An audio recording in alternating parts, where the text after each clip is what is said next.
I'm hoping in the few minutes that we have together today that I can help us find a better way to stay in touch. I've been teaching a media survey course, a media studies course here for many years. And before that, I was involved in the media. I worked around technology, screens, media content. I've been around it for almost all of my life. And so I was encouraged the other day when I was following a group of college university students out at Stanford University, just following them online. You see, they were out protesting, marching, holding up signs, and it wasn't about gun violence. It wasn't about issues around race or free speech. Those are all very, very important and worthy things to speak out about. But these students were actually speaking out about our mobile devices, our mobile media, our screen time. They were led by a small handful of computer science majors from Stanford. You got to remember geographically where Stanford is at. This is in Silicon Valley. This is in the shadow of large operations like Google and Microsoft and Apple. And these students were speaking out in part because of how much time we spend with our media, especially mobile devices, but also the fact that programmers and designers may be designing these things, the applications, so that they're almost addictive. Now, you still got to come back to my original premise. Bill, why were you all jazzed up about some college kids out on a march? Well, here's why. If you take a look at the projections of our population growth, our demographics here in the United States over the next few years, this is the pie chart and what it's going to look like.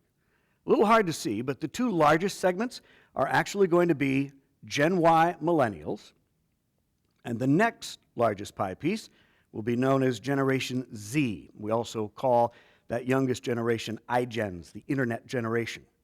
Those two populations combined will be by far the largest population in the United States. The rest of us, including my 58-year-old self, and the rest of us, will be on the left side of that pie chart in the minority. So when I see young people starting to pay attention to media content, mobile technology, and the possible ill effects, I get excited. All right, I want to introduce you to my parents. A little bit of a lane change here today. This is my mom and dad. On the left is my mom, Elizabeth Withers. We call her Libby. On the other side, of course, is my dad, Bill Sr. I am Bill Jr.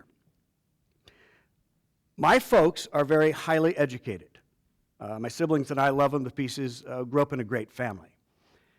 But they're both in their 80s now.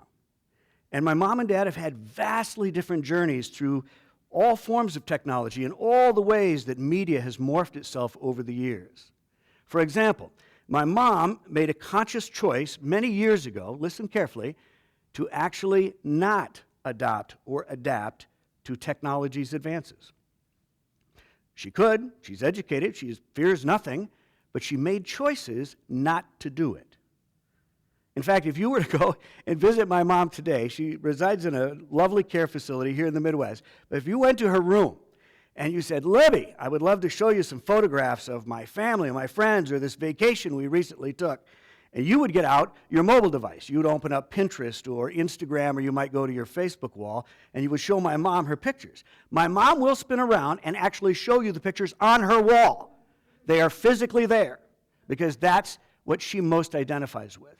Seeing things, holding things in her hands, seeing people's faces, hearing their voice. My mom has had a desire for as long as I've known her to have this high-touch human experience and very little desire to be around technology. Now, my dad, briefly, on the other hand, is not afraid of it. In fact, he actually enjoys it. My dad is 84 now. He has a very robust computer system in his home study or office. Again, this is at the age of 84. He's messed around with Kindles, iPads. He rarely goes anywhere without his smartphone on his hip. In fact, he recently got my daughter, Emma, to work with him a little bit because he thought he should have an avatar. He thought he should have a virtual presence of himself, so he got out a Bitmoji app and designed himself. That's my dad saying hi to all of you today. That's my 84-year-old dad, Bill Sr. I want to get back to my mom a second. What was going on with my mom to make that conscious choice? I mean, if you go back to the 1940s and the 1950s, Abraham Maslow's hierarchy of needs, the human's journey towards self-actualization, it's as if my mom wanted to just kind of hover around level 3, that her sense of love and belonging was again going to be in that high-touch human experience and not anything else. Whereas today, some of you, and even me, find that on occasion in the number of likes, shares, and follows online. So why don't we take a look and see what the state of the human condition is in America today, especially as it might relate to these two younger generations, and since we're embracing the future, what that might look like as well. I'm going to paint with some very broad brushstrokes. There are too many studies to actually cite, so an umbrella of mercy from all of you as I share as best I can what's out there. Here's what we know. For any of us in this room right now and those watching online, about a third to half of our day, every single day, is spent wired to some form of technology, looking at some form of screen. That might be an amalgamation of your work, your entertainment, your mobile device, or gaming. Let that soak in. 1/3 to 1/2 of every day you are connected. Pew Research just announced their numbers, a brand new study, and I'll use their words, not mine, but they said that up to 26% of us are, get this, quote, connected almost constantly, end quote. Back to the mobile devices, and really what the students at Stanford University were marching about. We started tracking smartphones about 2012, not too long ago. And back then, the market penetration and usage was at about 50%. It has absolutely skyrocketed. We're up eclipsing 95%, and 2/3 of that youngest generation, the kids, 2/3 of them have access and use smartphones almost daily. In fact, I saw another study that started tracking what happens to young people from the moment of their birth through their early developmental stages. From birth to age 8, a child will end up spending about 2 hours and 20 minutes on social media per day, usually around a mobile device. And from the age of 8 to preteen 12, that number doubles to over 4 hours per day just on social media. And there should be no surprises to any of us here. We've seen these studies actually for decades, for long as technology and media and mobile devices have been around. We're seeing a lot of data. In fact, some people are actually calling it a public health issue now. Issues around obesity and happiness, anxiety, depression. The very thing in technology that thought might bring us all together is actually contributed to something called de-socialization, where some of us are hiding behind the technology. But I don't know that we point a finger just at media, tech, or mobile devices. I actually think some of us have just kind of done this to ourselves. I want to dust off an old photograph that we got. This is from my house. It's an old, grainy photograph that I had to actually scan to get to you at this talk today. These are my kids. Now, my kids are grown, so this is a photo from a long time ago, and I dropped the red arrows in there because I wanted you to see a couple of very specific things. My daughter, Emma, is wearing the oversized headphones. My son, Andrew, we've figured out some way to get some earplugs into his ears. But the big arrow that you see right above the gray box is a 13-inch color TV sitting on top of, and the young people in this room won't know what this is, a 1/2-inch VHS tape player sitting on top of a crate that we have hardwired and strapped into our family van because back then, we didn't have the screens that dropped down from the ceiling. We didn't have the screens that we activated on our dashboard or in the bucket seats in front of us, whether in a car or on a plane. We decided screen time for the young kids on vacation, we're all in.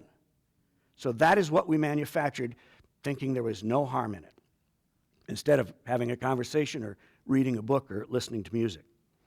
And you remember I told you I've worked in the media all my life. I've been very, very blessed. Because if you go back in time, one of the people that I got to spend a few precious years with is a gentleman by the name of Grant Price. Grant's gone now. In fact, we're coming up on the 10th anniversary of his death. But in these parts, back in his day, he is what we would consider a broadcast pioneer. In fact, a legendary broadcast journalist. Most all of his life spent in radio and a great deal of it around television. So Grant came up in those formative years of that media technology and that screen. And I remember Grant telling me when those few years we got to work together, we would tell stories about what people think about their TV screen and the content and the media. And they would come up to Grant in the early days and say things like, well, Grant, I am concerned about the amount of violence and sexual innuendo I see on my screen. But Grant, I'm also concerned about the amount of negative news content that I'm seeing on my screen. And Grant used to say something that was really fascinating, but almost prophetic if you think about it. He would say this to them: turn the darn thing off. You have an on-off switch right there. Turn it off. But my question is, do we want to turn our media technology off? Or, as the students at Stanford were thinking about, can we? So some people are stepping up at a national level and actually taking things into their own hands. For example, if you don't recognize these images, the one is musician Jack White, band was the White Stripes, and the comedian Dave Chappelle. Really interesting things happening right now, because if you go to one of their shows, don't be surprised if they tell you to leave your mobile device in the car, or you will have to station it in a secure area inside the concert arena. And you're going to look at me as a cynic and say, well, listen, that's probably because of copyright and piracy. And I'm going to tell you you're wrong. Jack White is actually quite public about saying, when people come to my shows, I want them to have the full human experience around the music, not the technology. And then, let's get back to the two youngest generations and this future we're supposed to embrace. What about business? What about this intersection where technology and the media and these young people are going to be leading all of our organizations moving forward? What then? Well, here's what we know today. 85% of all of our transactions in business in the very near future, let this soak in, 85% will be done without the need of a human being. I call it the Amazon effect, or, which is now being developed, Amazon Go. You simply won't need a human being to conduct commerce, to exchange goods or services. You'll be able to do it with a mobile device. Yet there's another study that kind of caught my eye, something a little bit different. Listen for this. There's a number of studies, but this one said that there is up to 86% of us right now that would be willing to pay a little bit more if they had a better high-touch human experience. Now let that soak in. 86% of us are willing to pay a little bit more for the perception of having had a better human experience. That one study asked the same group of people, all right then, how many of you get a basic need met? I mean, you're out buying a product or service, and every time you come up to the counter, you're going to get a consistent basic interaction. How many is that? And the number drops to 1%. Keep your eye on the 86% for those of you that might be leading us moving forward. So what do we do with all this? There's a lot of data to be mined out there. There's been a lot of studies over the decades. And you might be thinking that someone like me might say, at the age of 58, we need to slow down. We need to have a lot of precautions. And not precautions, let's have a little governance and regulation. And I'm going to surprise you and tell you, I don't think that's the answer. I actually am one of the people that's quite optimistic about programmers and designers designing algorithms that inform neural networks that create this artificial intelligence. I kind of like the idea and the advances we've had in augmented reality and virtual reality, the things that are happening in medical science, all of it around technology and data, and yes, even media and screens. This is a very exciting time. But I think there are some things we can do in our lives, maybe even as soon as this talk is over, that might help put a little balance and help us better stay in touch. Here's the first thing I'm going to recommend. Think about creating space daily. How can I put some space between myself and all forms of technology around me? For example, if you have an app on your phone right now that you know you don't use, or it's kind of a nuisance, why don't you delete the app? If you're one of the people that have that great opportunity to be able to share a meal with family and friends, breakfast, lunch, or dinner, why don't we just agree that that's going to be a technology media-free time, a digi-free dinner? Number 2, Grant Price. Turn the darn thing off. And if you can't turn it off, How about do not disturb? How about airplane mode?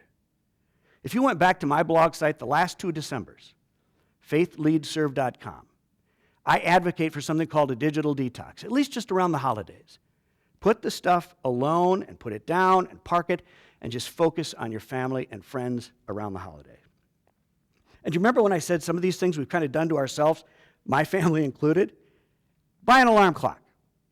You see, what we've done with our life and our mobile devices, just because it's convenient, is it's the one thing you go to bed with at night, and it's the first thing you're going to look at when you get up in the morning, in large part because it's a great alarm clock. But you know that you start looking at the messages and the content, right? I just, on a whim, went out to my neighborhood Walmart store preparing the remarks for this talk. And I said, could I meet a floor manager in the clock section? We still have a clock section, believe it or not. And the manager met me there. I said, just please get out your scanner and hit the barcodes and tell me, by barcode, the last time that you sold a regular alarm clock. She said, well, we have the fancy alarm. I said, I don't want the alarm clocks that you dock to your mobile device. I just want regular alarm clocks. So off she went. Doot, doot, doot. And then she turned to me and said, Dr. Withers, I don't remember the last time we sold an alarm clock. My last thing I want to say is for those of us that are going to be leading moving forward.